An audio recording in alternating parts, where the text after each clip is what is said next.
Hi guys, today's meditation is on Proverbs 14. If you guys haven't read the chapter, I'll ask you to read the entire chapter and just jot out verses that stood out to you. For me, the entire crux of this chapter is being between wisdomous and being a fool. If you're a fool, you're a certain way, and if you're wisdomous, you follow a certain trajectory. The entire chapter is like filled with so many wisdoms, like so many like notes on wisdom and how to lead a certain life. But I'm just going to pick out certain verses which stood out to me. The first verse that stood out to me was verse number 2, which says that whoever fears the Lord walks uprightly, but those who despise him are devious in their ways. There's a clear distinction over here. Like, if you walk uprightly, you're going to fear the Lord and you're going to reap his benefits.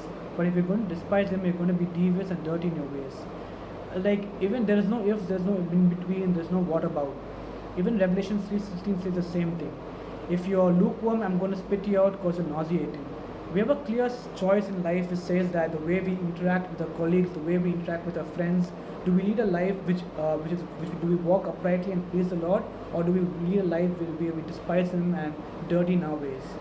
The second verse that stood out to me was verse number 4, which says that where there are no oxen, the manger is empty, but from the strength of an ox comes abundant harvest.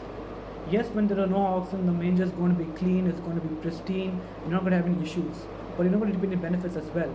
But if you have an ox, you're going to have crops, you're going to have harvest, and you're going to be filled and you're going to be merry. So I think the idea behind this verse is a return of investment.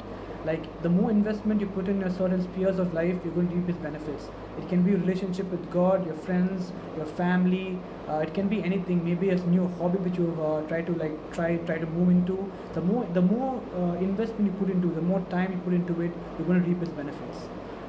Similarly, I think this stood out to me was because the last couple of weeks I haven't been spending as much as time I should have, and this work really like stood out to me and told me that go back to your time, invest more time so you can reap God's benefits. The next verse which I want to talk about is verse number 11, which says that the house of the wicked will be destroyed, but the tent of the upright will flourish. Here, the house of the wicked is like a temporary structure, a permanent structure, sorry. It's more of a permanent structure, and for the wicked, the world is the final goal.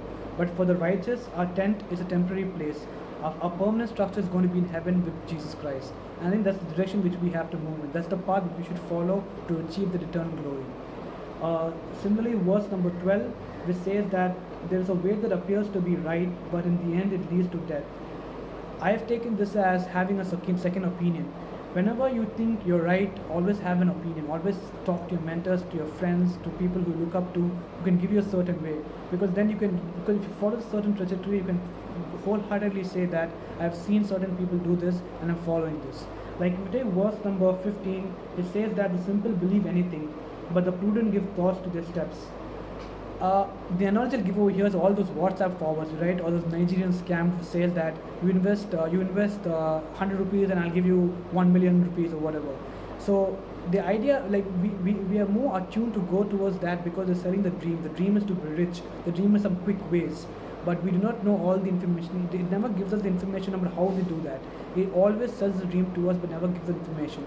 So what I've taken from this verse is three things. Know three things before you make any decision in life. One is know all information. Know what it pertains to, how it's going to affect you. Second thing is think. Think how this choice is going to affect your past, your present, and your future. And finally, choose. Choose wisely. Choose the choice which pleases the Lord and also can reap God's benefits.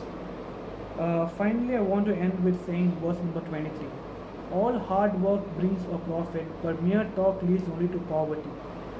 If you want to be rich, this is more like an observation than to have a moral idea behind it. Like most of the verses in chapter 14 are like just observations. Like the wisdom of the prudent heart is to give thoughts to the ways, but the folly of fools is deception.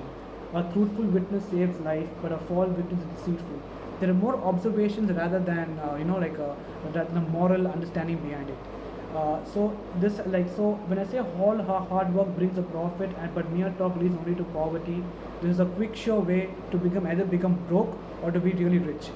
So if you just keep talking but do not move about, do not take action, you're going to still follow the same path, the same plan A or whatever, the same familiar terrain which you're in. But the more hard work you put in, the more oxen you have in your barn, the more you'll have its benefits. I hope this verse, this chapter stood out to you, and may God bless you.